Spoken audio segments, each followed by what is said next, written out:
My name is Anastasia Lin. I am a Canadian actress. I've taken on roles in film and television shows that depict human rights abuses in China. And to prepare, I speak with those who have suffered, including Falun Gong practitioners. These are not criminals. These are people who believe in truthfulness, compassion, and tolerance. I wanted to speak for those in China who are beaten, burned, electrocuted for holding their beliefs. People in prison who eat rotten food with blistered fingers because they dare have conviction. I campaigned for the title Miss World Canada on a human rights platform. Recent events leave me worried for my family who are still in China.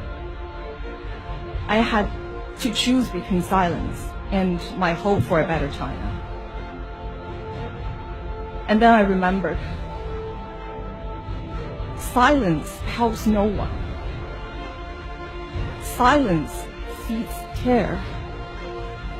I think if every Chinese can speak up and let the Chinese government know that when they do such things, they will have a cost. So yes, I am a beauty queen. And probably the only beauty queen in history that has ever been declared persona non grata by any country.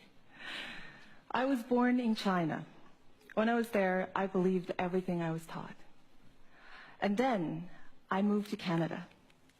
And I was given the rarest gift, a chance to reconstruct my outlook on the world. I wanted to find out what had been hidden from me. So I searched for all the terms that was deemed sensitive terms by our school teachers in China. I watched videos of the brutal persecution of Tiananmen massacre in 1989. This is an event that has been almost erased from the memories of Chinese citizens' mind. I also learned about the persecution of Falun Gong. In the late 1990s, 70 to 100 million Chinese people were practicing this peaceful meditation practice of the Buddha school. Rooted in the principle of truthfulness, compassion, and tolerance, it offered an alternative to communist atheist dogma and money worship. And initially, it was supported by the government as a way to improve health. Unfortunately, Falun Gong's popularity and independence from state control came to be viewed as a threat by the ruling party, challenging its absolute control over the hearts and minds of Chinese citizens. As anyone who is familiar with modern Chinese history would know, that the party tolerates no ideological competition, however benign. So in 1999, the Communist Party launched a systematic and sustained persecution that permeates every level of society that is aimed to eradicate this group. In a recent report, Freedom House wrote that hundreds of thousands of Falun Gong practitioners have been detained without trial, making them the largest group of prisoners of conscience in China, if not the world. The party has officially sanctioned the use of torture to force these people to renounce their beliefs, resulting in a huge number being killed in custody. A far-reaching campaign of hatred propaganda and misinformation was used to vilify and dehumanize Falun Gong practitioners. After learning all this, I realized that I've been lied to all my life. Under the influence of China's state-run media and education system, I was made to feel hate and contempt toward my country's true heroes, these people who are willing to risk their lives for higher principles.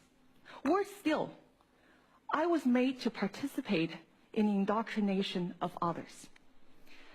As a student leader in China, my role was to organize my classmates to watch hatred propaganda videos.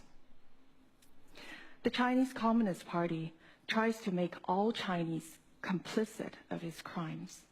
Learning that you have been deceived for so long is such a profound indignity. Perhaps that is why so many Chinese people continue to struggle to accept the truth even after they leave China. It is a profound embarrassment to learn that your whole belief system was based on lies. And once I came to understand this, I wanted to find a way to contradict it, a way to not only defy it, but to also speak up for the Chinese, brave Chinese citizens who have been vilified for their heroism. And eventually, I chose acting as the medium for this effort.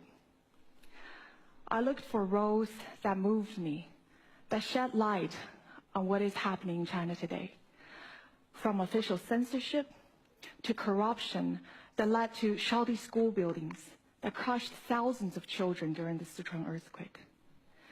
Some people believe that I have damaged my career by taking these roles. Many Chinese actors who were offered parts in these productions backed out over fears of reprisal from the Chinese Communist Party. My most recent film, The Bleeding Edge, I depicted a woman who refused to renounce her belief, and as a result, she was killed in custody and her organs sold for profit. As harrowing as it sounds, this is what happened to thousands of Chinese prisoners of conscience. Consider this. China performs far in excess of 10,000 organ transplants per year. Yet there's virtually no voluntary organ donation. Hospitals promise that they can obtain a kidney, a liver, a heart within a matter of weeks. Authorities claim that these organs come from death row inmates, people who are convicted of capital crimes.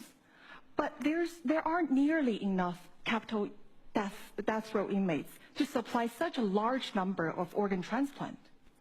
Noting this disparity, researchers try to find the true source of the organ, and they have concluded that tens of thousands of innocent Falun Gong practitioners, as well as a number of Uyghurs, Tibetans, and house Christians have been killed so their organs can be sold to the lucrative transplant industry in China. Learning this was a humbling experience. I came to feel that my role is to be these victims' voice, the people who have been disenfranchised, suffocated by state power. So I decided to run for a Miss World competition, whose motto is beauty with purpose. And to my greatest surprise, I was crowned Miss World Canada last May. My determination and resolve was immediately tested. My father, who still lives in China, was threatened by the state security agents. They tried to use him to pressure me to abandon my human rights concern. It nearly worked. I almost gave up. But then I remembered this. If I give in to fear, there's no way I will ever find out what could have happened if I have done the right thing. So I continued speaking out, and as a result, I was honorably declared persona non grata by Chinese government and barred from entering Miss World final contest in China last December. My experience is not a unique experience. Chinese people all around the world continue to feel the long, cold, iron arms of the Communist Party.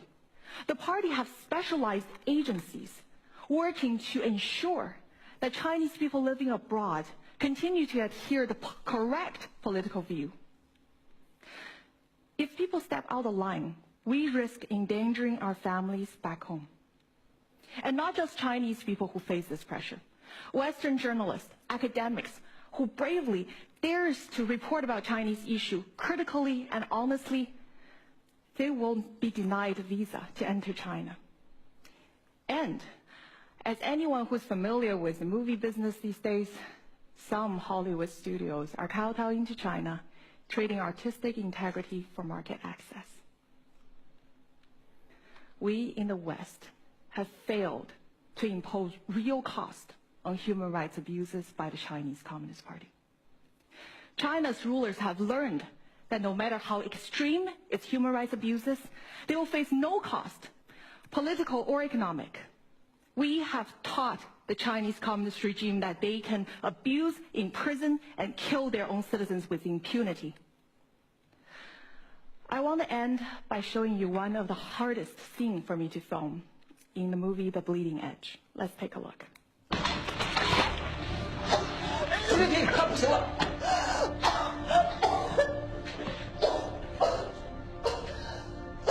你还结不结实？你有没有妻子儿女？他们如果遭受这样的经历，你是什么感受？你为什么要当医生？是为了迫害好人吗？何苦受这个罪呢？我们这样子对你，你恨不恨我们？不恨。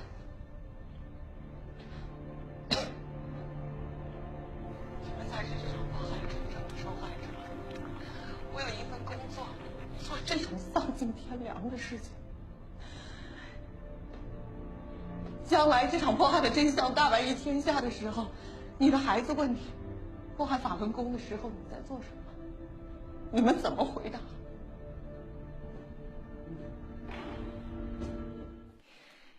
This was very hard for me to deliver.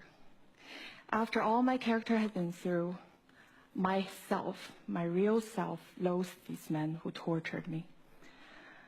But the story was written based on true victims' testimony. Many of them forgave their torture. This spirit of compassion is what the dictators are really afraid of. These victims are peaceful. They're not moved by hatred, no matter how much violence is inflicted on them. They do not let themselves be corrupted. And this is my hope for the future of China. There's still so many people there who dare to risk their lives to speak up for their fellow countrymen suffering. Let us do our part to be worthy of their sacrifice and their courage. You don't need to be an actor to put yourself in these people's shoes. You don't need to be an actor to share their stories. But if you can take action, we'll be so very grateful. Thank you very much.